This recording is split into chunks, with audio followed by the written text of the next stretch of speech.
I want to let you know about a great new upgrade to the free resource Tar Heel Reader. You can still access Tar Heel Reader by going to tarheelreader.org, but now they've made it a lot easier to navigate through their site and to be able to find a book and to write a book. Tar Heel Reader is a collection of free, easy to use, accessible books, and there's many topics. You can create your own book, or you can search for books that have been created by others. If you go to tarheelreader.org, you can set up your own free subscription, or if you've had one in the past, you can use that information to log in and to start creating and finding your own books.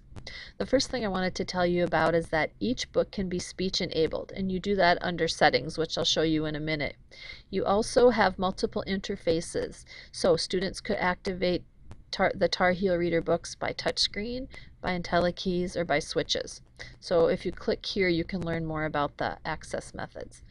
Also, you can write your own books using pictures from just a huge collection of Flickr pictures, or you can upload your own pictures, which is also a nice alternative.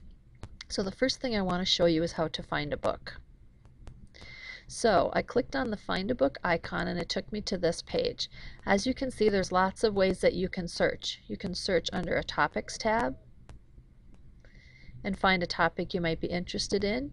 You can also decide if you want to only look at books that have been reviewed. You can search under ratings. You can also search under various languages, and then when you click on the search button, it'll find the books that you're looking for. In the upper right hand corner, we have this heart icon. This icon you will click when you find a book that you want to remember, or a book that you want to put in your favorites.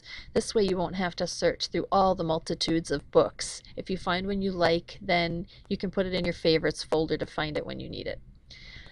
The other symbol is the settings symbol, and when you click on that, you can enable speech so that the books can be read to students. You can also adapt some of the colors so that the background and the interface is easier for students to read.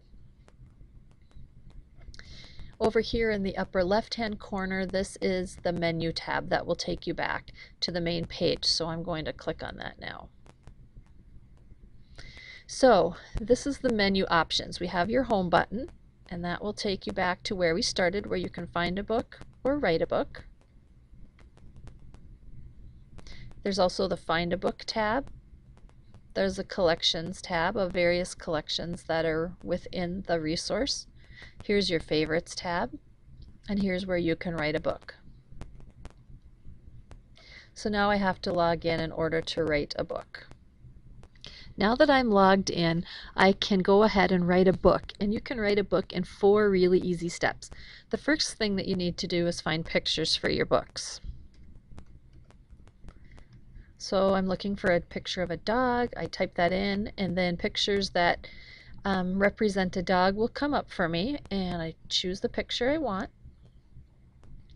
Then I can either go to the picture that was previous to the one I've chosen, or the next picture if I want to look at all the pictures a little bit more carefully. If this is a picture I want, then I'm going to click on Add to Book, and I'm going to go ahead and look for a picture of a cat.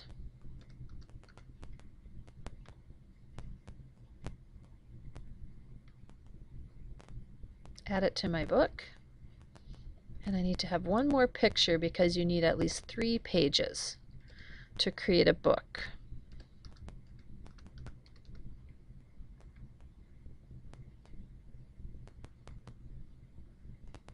That's cute. Okay, so now I have all the pages for my book. I have at least 3. Then I'm going to scroll down, and again, I could have uploaded my own pictures if I wanted to, but I found the book pictures that I wanted through Flickr. Now I'm going to add a short sentence for each page.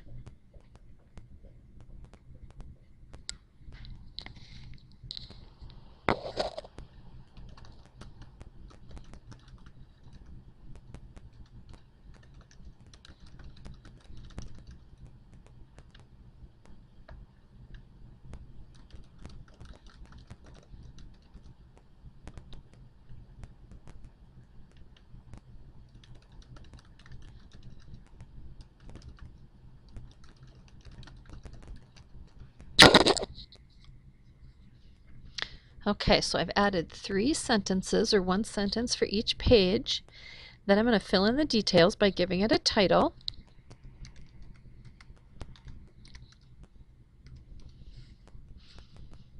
I'm going to choose a language. And then I'm going to publish it. So here is my book. And if I would have enabled the speech, then it would be reading it as I'm going through. And you can see here in the lower right-hand corner, I can either use a touch screen to go to the next page, I could use a switch, or I could use a keyboard. Then I can decide if I want to read the book again, rate it, or read another book. So now let's go back to the menu page. And as we continue to scroll down our menu page, this is where you log in. You can get help if you have questions. This is where your books will be housed, announcements, and photo credits. So as you can see, it's a great new upgrade and a great resource for students.